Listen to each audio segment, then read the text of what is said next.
In the first century, an Israelite rabbi began a movement that he said fulfilled the Torah and prophets, which were his ancient scriptures. Jesus of Nazareth announced this movement among the powerless, the sick, and the poor who hungered for a world set right. He called these people to radical peacemaking and generosity, and he called this movement the arrival of the kingdom of the skies. So remind me, what does Jesus mean by the kingdom of the skies? Well, in the Bible, the skies are the ultimate image of God's realm where life and justice prevail.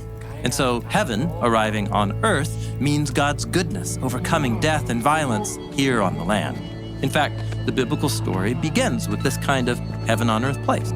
Oh yeah, the Garden of Eden. Yes, walking with God in the garden, sustained by his love, building a home together.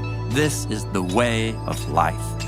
But there was a gate and a path out of the garden that led away from God's life.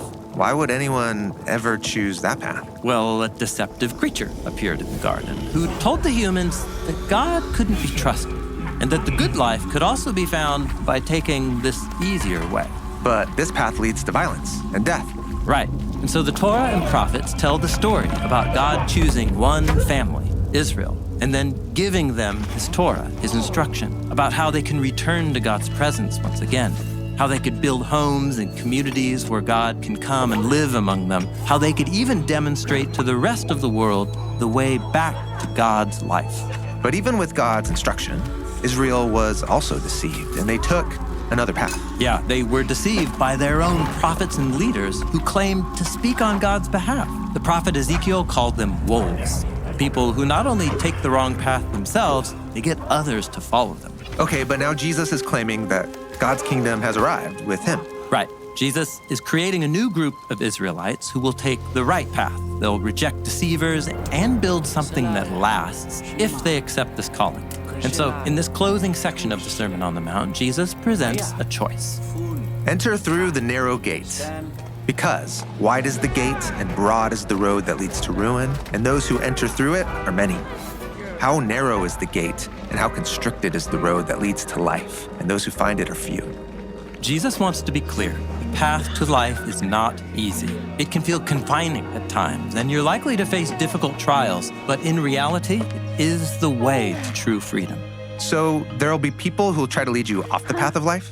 Yes, or as Jesus continues, watch out for illegitimate prophets who come to you in the clothing of sheep, but inside they are wolves who snatch. Okay, but if they're disguised, how can I recognize them as wolves? Well, pay attention, Jesus says, to how they live, whether their choices produce life and flourishing for themselves or other people or not. By their fruits, you will recognize them. Fruit meaning the outcome of someone's decisions, their way of life? Right. If you're the kind of person whose actions produce diseased fruit, you won't last in God's new reality. Okay, but life is more complex than that. I could produce enough good fruit to fool a lot of people, even fool myself. Maybe, for a while, but you won't fool God, as Jesus says. Many will say to me on that day, Master, Master, didn't we prophesy in your name and cast out demons in your name and do many mighty acts in your name? And then I will declare to them, I have never known you. So someone could imitate the actions of Jesus, but never be known by him? Well, remember, Jesus warned about doing the right thing for the wrong reasons. If our motives are disconnected from our actions, we miss out on the life-giving, intimate connection that Jesus offers with himself. A connection with Jesus himself? Jesus isn't just presenting a choice about our behavior. The choice is about how we respond to him. Will we let him transform our ways to be more and more aligned with God's ways? Or, as he puts it next, where are we going to build our house? On the sand or on the rock?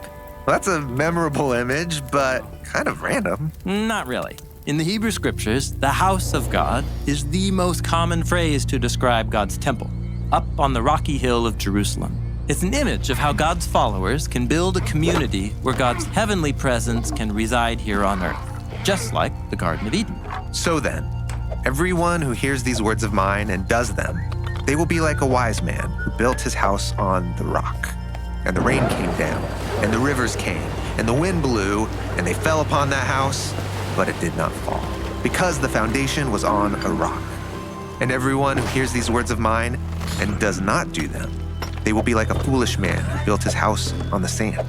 And the rain came down, and the rivers came, and the wind blew, and they fell upon that house, and it fell. And its falling was huge. So, build places where God can reside and where Eden can spring to life, because ultimately, those places are the only ones that will last. Yes. And just like Jesus said at the very beginning of the sermon, a city on a hill cannot be hidden. So let that light shine for everyone to see. Jesus is describing a new humanity who lives together by God's wisdom and love, creating communities of peace and justice in the midst of violence and death that surrounds on every front. In all the teachings of the Sermon on the Mount, Jesus has given us a bold vision for what this can look like. And through the rest of his own life, Jesus lived out that vision, and he offered his followers the choice to do the same. And now, that choice is ours.